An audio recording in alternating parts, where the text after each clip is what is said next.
Headlines प्रायोजक राम बंधू लोणचे. आता प्रत्येक जण जिंकेल.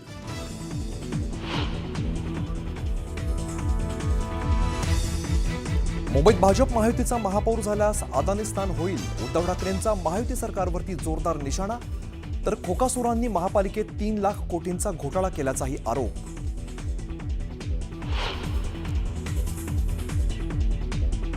आम्ही हिंदू आहोत, हिंदी नाही, राज ठाकरेंचा पुनरुच्चार. सुसंस्कृत महाराष्ट्राचा यूपी बिहार केला जातोय. राज ठाकरेंचा निशाणा. तर मुंबईचा महापौर मराठीच होणार असल्याचा पुनरुच्चार.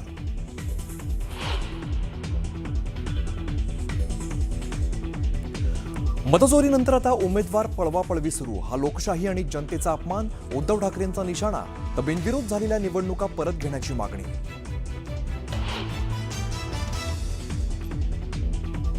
ठाकरेंच्या वचननाम्यावरती भाजपाचा हल्लाबोल. मुंबई पालिकेत उद्धव ठाकरेंनी 3 लाख कोटींचा भ्रष्टाचार केल्याचाही आरोप.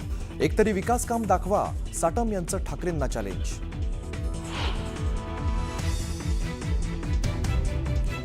उद्धव ठाकरेंनी दिलेले आश्वासनं फेक. कुठलाही मुंबईकर विश्वास ठेवणार नाही. भाजप मंत्री चंद्रशेखर बावनकुळे यांची टीका.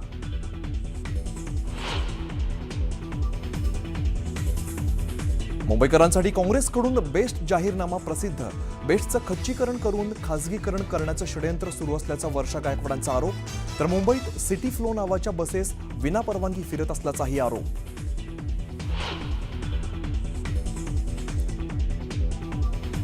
सोलापुरातील बाळासाहेब सरवदे हत्या प्रकरणावरून अमित ठाकरेंची सरकारवर टीका. अमित ठाकरेंनी घेतली सरवदे कुटुंबियांची भेट. कुटुंबांचं सांत्वन करताना अमित ठाकरे भाऊक.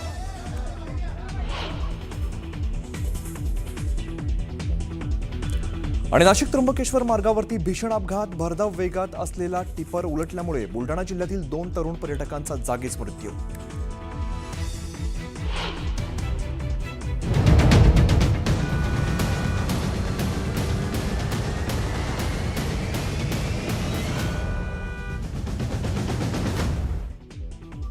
मंडळी, यानंतर आपण एक विशेष कार्यक्रम बघणार आहोत. मूळ महापालिकांचा विशाल परदेशी यांच्यासोबत.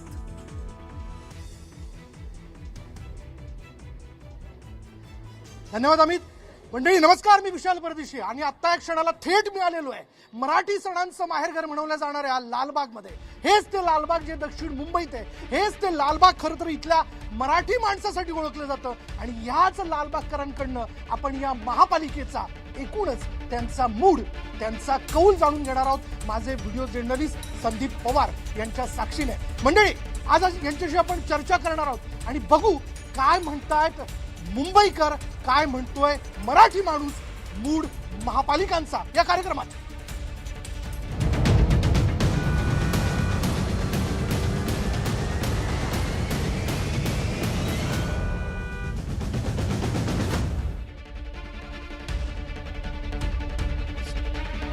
म्हणजे असं आहे की हेच ते लालबाग आहे ज्या ठिकाणी सालाबाद प्रमाणे मराठी माणूस आपले प्रश्न मांडत असतो आणि हक्काने एक आवाज देखील देतो, गणपती बाप्पा.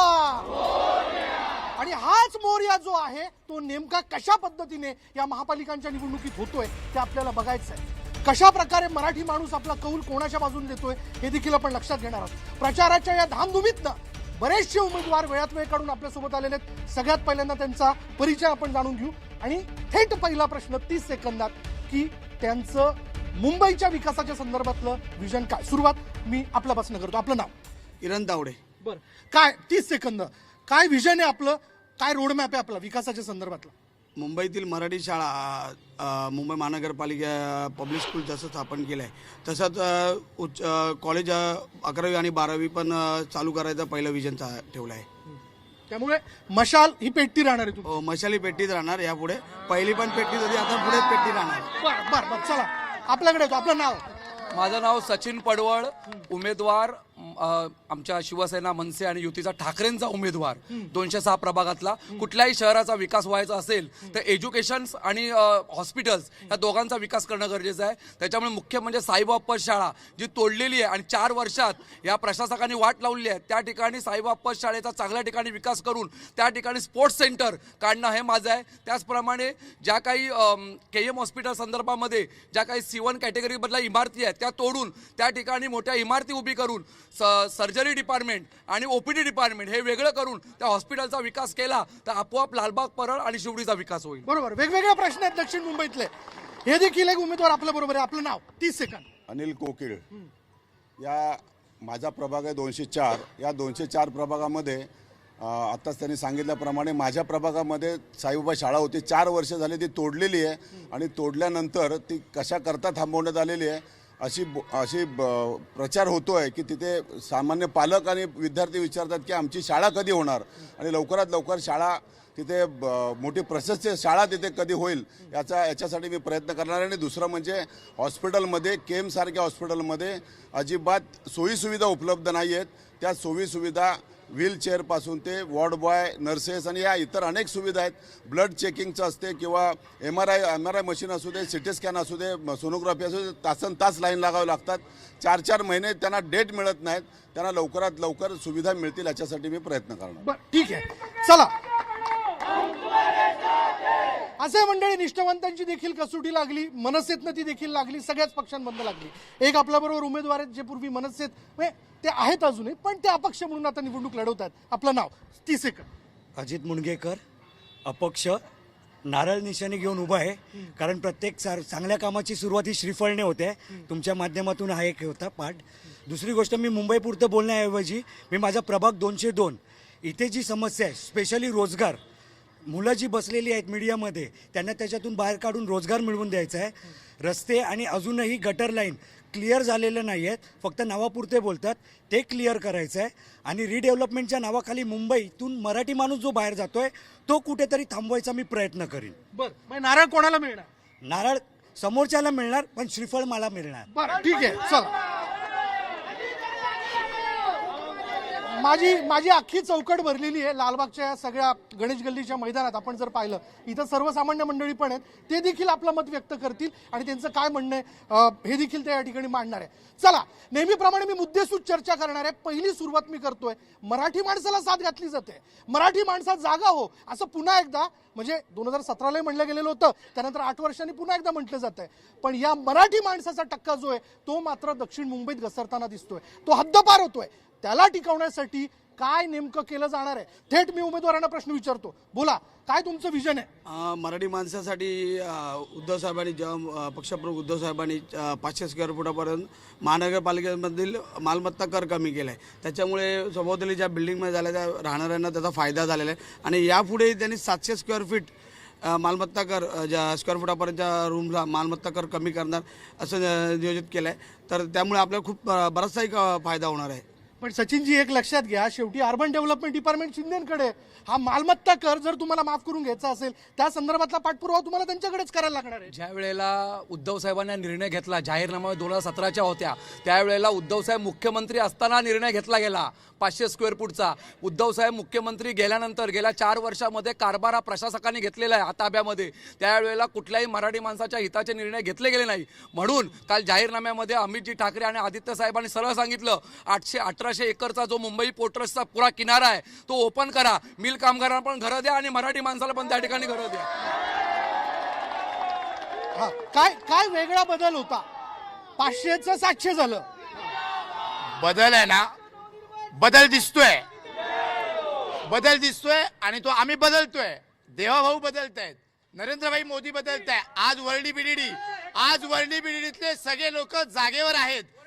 वर्डी बिडी नंतर अबुदयनगरचा विकास इथे होऊन अबुदयनगरची सर्व रहिवासी ते चांगल्या घरात जाण्याचे स्वप्न. आणि 25 वर्ष ज्यांच्या हातात सत्ता दिली त्यांनी आज मराठी माणूस या मुंबई ठाण्याच्या बाहेर गेलेला आहे, बदलापूर पर्यंत गेलेला आहे. त्याच्यामुळे मराठी माणूस 25 वर्षामध्ये मराठी माणूस कुठे आहे हा आता शोध घ्या. आणि मराठी माणसासाठी आम्ही कायम जागे आहोत. ही आमची कटिबद्धता आहे, ही देवाभाऊची कटिबद्धता आहे. नेते बोलतायत. त्याच्यामुळे या महाराष्ट्राचा नव्हे, या मुंबईचा विकास देवाभाऊ करणार. येतो बोलू हा करायची. येतो नेते 500चं 700 झालं, मालमत्ता कर माफ करणार असं ते म्हणतायत, मराठी माणूस टिकवणार असं म्हणतायत.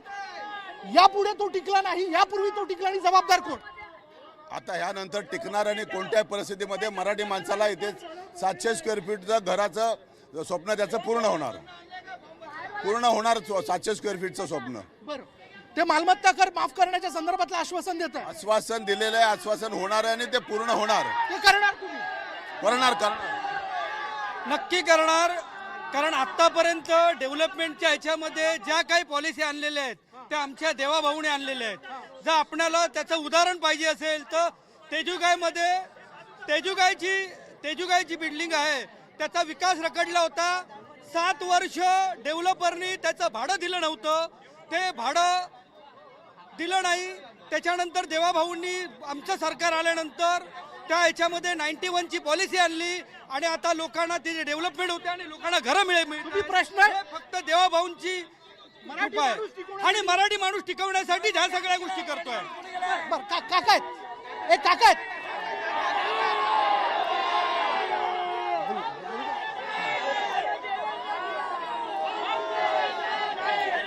बरं बोला, हा बोला. आज मराठी माणूस बाहेरगावी का गेला, कशासाठी गेला? हे बघा बाजूचं उदाहरण, एक मराठी माणूस या याच्यात तुम्हाला का झालंय? हे देवाभाऊने केलं ना. कुठे होता देवाभाऊला? महाराष्ट्रातले उद्योगधंदे गुजरातला कसे गेले? बीसीसीआयचं ऑफिस कशाला गेलं? इथे काय राहिले मराठी माणसं? आणि जर हे आज सगळे उभे नाही राहिले तर इथे महाराष्ट्र माणसाचा कुठलाच हे राहणार नाही. आणि सगळा महाराष्ट्र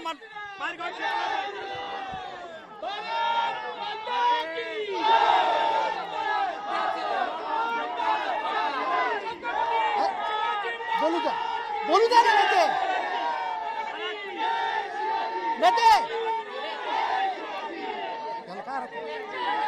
अरे सगळी जनता तुम्हाला बघते, असं काय करताय?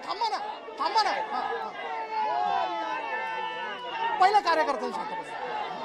तुम्हाला मी आता सांगतो, हे ज्या वेळेला हे मराठी माणसाच्या हक्कासाठी लढली, कोण निवडली? शिवसेना आणि बाळासाहेब ठाकरेंनी इथे मराठी वामनराव माडकाला उभा केला. सगळे पक्ष एक होते आणि एकटा मराठी माणूस वामनराव माडक कोण जिंकून आलं? काय झालं? बाळासाहेब मुसलमानाच्या विरोधात कधी नव्हते. बाळासाहेब मुसलमानाच्या विरोधात असते तर त्यांनी ताबीर शेखला आमदार केला नसता, मंत्री केला नसता. मराठी माणूस हद्दपार व्हायला जबाबदार कोण? हे सगळे हे आता जे हे राहिले ज्यांना लोकांना ऍडमिशन देऊन सगळ्या परमिशन देऊन मराठी माणूस सगळं बाहेर गावी चाललंय, त्याला कारणीभूत हा देवाभाऊ. महत्वाचा मुद्दा काय माहितीये, दुर्दैव असं आहे की प्रत्येक गोष्टीला सत्ताधारी पक्ष जे आहे राज्यातलं त्यांच्याकडे एकच सोल्युशन आहे, जय श्रीराम आणि वंदे मातरम. कामं करायची नाहीत. जय श्रीराम आणि वंदे मातरम बोलल्याने काम होत नाही. बदल घडलाय, ह्यांनी म्हटलं बदल घडलाय. बदल काय घडलं माहितीये? एअर पोल्युशन हा बदल घडलाय. आज प्रत्येकाच्या घरी एअर प्युरिफायर लावायची वेळ आलेली आहे. का आली आहे? कारण का ह्या लोकांनी कामं केली नाहीयेत. हा दुर्दैव आहे. हे बदल हे लोक घडवत आहेत. इकडच्या नोकऱ्या ज्या सगळ्या गुजरातला जात आहेत, हा बदल घडतोय. हे बदल घडू नये म्हणूनच आपल्याला शिवसेना, उद्धव बाळासाहेब ठाकरे व महाराष्ट्र नवनिर्माण सेना व शरद पवार चंद्रगट राष्ट्रवादी यांना निवडून येऊन मुंबई महानगरपालिकेत भगवा फडकवायचा. नेते आपण ज्या श्रीरामाच्या घोषणा देतोय, ऐका ना, ज्या श्रीरामाच्या घोषणा देतोय त्यांनी कल्याणकारी राज्याचा विचार केला की नाही? मग शांततेने ऐकून घेऊ. हा बोला. त्यांचं असं म्हणणं आहे, मराठी माणूस हद्दपार व्हायला सर्वस्वी तुम्ही जबाबदार आहे. ठीक आहे, एक मिनिट. मराठी माणूस कोण बोलला हद्दपार झालाय? मी अबुदनगर मध्ये राहतो, मी अबुदनगरचा नागरिक आहे. एक मिनिट. अरे एक मिनिट. मी अबुदनगर मध्ये राहतो. 3,500 घर आहेत, 15,000 मराठी माणसं आहेत. आमचं पुनर्विकासाचं स्वप्न अबुदनगरचा देवेंद्र फडणवीस साहेब आणि एकनाथ शिंदे साहेबांनी पूर्ण केलंय. 208च्या घरात राहत होतो, 641चं स्वप्न पूर्ण केलंय. 3 टाइम्स मोर काम केलेलं आहे. अजून काय करणार? बीडीडी जायचं डेव्हलपमेंट देवेंद्र फडणवीस एकनाथ शिंदेनी केलेलं आहे.